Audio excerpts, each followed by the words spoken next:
Imagine if Occupy protesters were waving Chinese flags and calling for President Xi to liberate them from the United States. Wouldn't that be suspicious? Wouldn't it at least raise some eyebrows and probably discredit them? Well, that scenario is exactly what's happening in Hong Kong.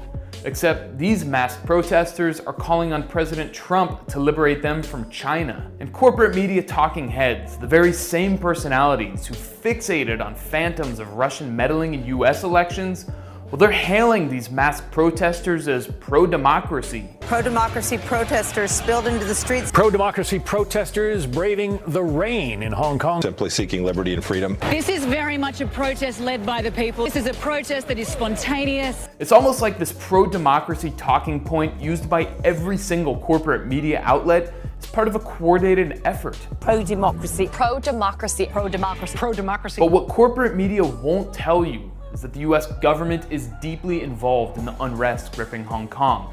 Now, obviously, there's no way the United States can mobilize thousands upon thousands of protesters, but what it can do, and indeed does, is groom protest leaders ahead of time, so when an opportunity arises, the US is in position to redirect popular discontent to suit its own interests instead of the masses of protesters. Cynical stuff, huh?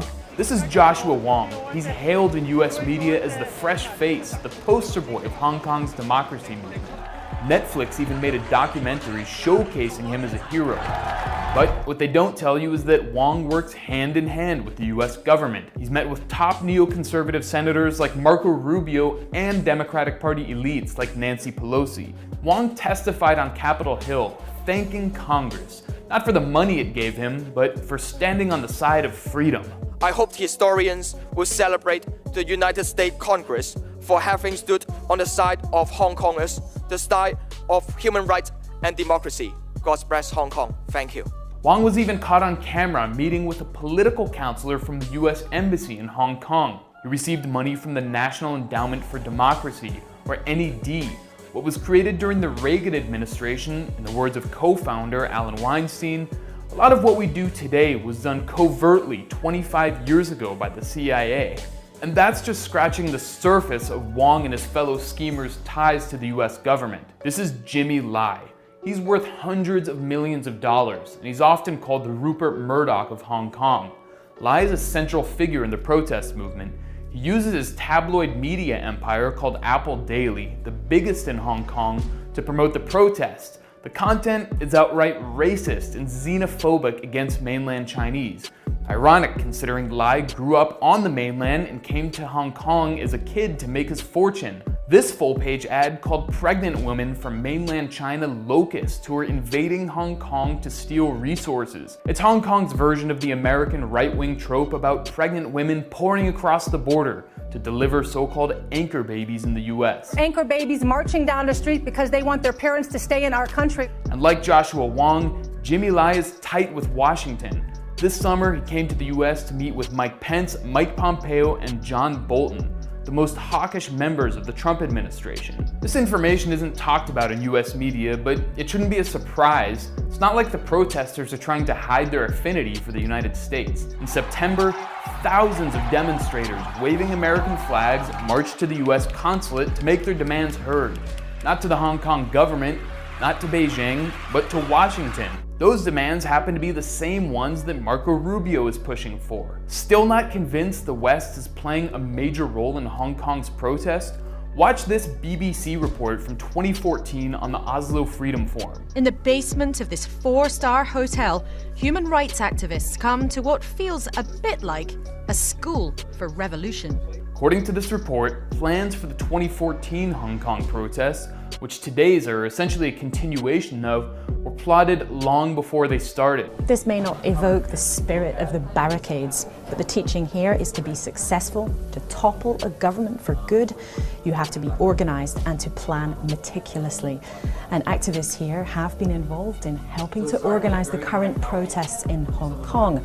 Their plan to put thousands of people on the streets of the territory was in fact hatched nearly 2 years ago. And look who makes an appearance in the video. I'm Joshua Wong, the convener of Scorers. Who else is there? Pussy Riot, the young women who have been embraced by US media for, among other things, screaming profanities in a church to stick it to Putin. And then there's none other than Srđan Popović, the Serbian founder of the regime change mercenary group Canvas. Canvas has taken money from the US government and reportedly from the CIA to train untold thousands upon thousands of young people to topple governments around the world that the United States deems adversarial. One of the better known Canvas trainees is Venezuelan coup frontman Juan Guaido. In other years, figures like Raed Saleh, face of the White Helmets, appeared to form. White Helmets are the propaganda arm of Al-Qaeda in Syria and are funded by the US State Department. The Oslo Freedom Forum is a who's who of regime change operatives, a clown car of charlatans, hucksters, and outright frauds. Past guests include Bill Browder, who stole hundreds of millions of dollars from Russia and renounced US citizenship to avoid paying taxes. In 2010, longtime Venezuelan opposition leader and convicted felon Leopoldo López spoke, and the Oslo Freedom Forum itself was founded by López's cousin Thor Halvorsen. Sounds like the Hong Kong protest leadership is part of an organic and grassroots movement, right? But what about the issue of police violence? Even if the protests are largely funded by the United States, that doesn't give cops an excuse to crack skulls. Well, judging by the huge amounts of video, the violence in Hong Kong has been initiated and mostly carried out by protesters. When they occupied the airport, they took a journalist captive and took turns beating him unconscious for hours. Then, when he was finally being carted away on a stretcher, one protester ran up and struck him with an American flag. Or how about this video of protesters clashing with outnumbered police?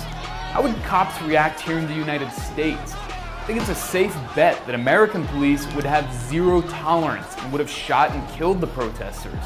The one time Hong Kong police did open fire, well, that was shown endlessly in Western media.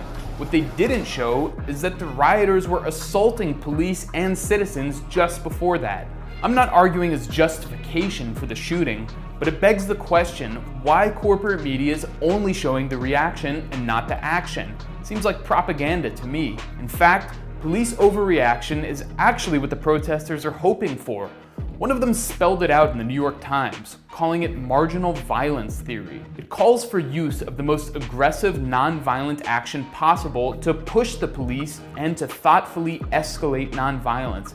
Maybe even resort to violence to push the government to the edge. Watch what Joshua Wong says after he's asked to condemn the violence the protesters have used. I would say that instead of blame or condemn on any behavior of protester, I prefer to find out the solution and through the trial and error process, and to let us to realize that even protester, they will have the incentive or intention to have self-defense or self-protection. But how to use force and also keep and maintain public support is matter for us. As we've seen, the protesters have gone far beyond mild force. Hong Kong's police have been relatively restrained. There have been injuries on both sides, but that's all. There haven't been any deaths. Compare that to, say, the Gaza Strip, where Israeli snipers have shot thousands upon thousands of unarmed protesters and killed 213 Palestinians, including children and medical personnel. So let's call what's happening in Hong Kong what it is. It's not a pro-democracy movement. It's a US government trained and funded violent separatist movement run by operatives that exploit the plight of Hong Kong's youth to enrich oligarchs and destabilize China. All in all, either the Hong Kong protest leaders are part of an international group of billionaire-funded regime change operatives led by the United States government as part of a Cold War agenda, or Donald Trump is actually a great liberator of Hong Kong.